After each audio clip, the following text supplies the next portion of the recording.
Russian Ka-52 Alligator attack helicopter shot down in Kherson Oblast.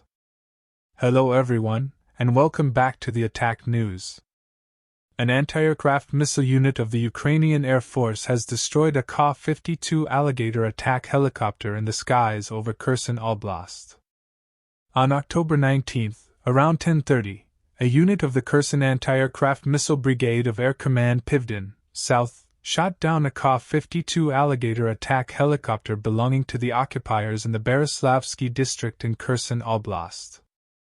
Russia's total combat losses include 243 helicopters, 269 warplanes, 2,554 tanks, 5,235 armored combat vehicles, 372 multiple launch rocket systems, 189 air defense,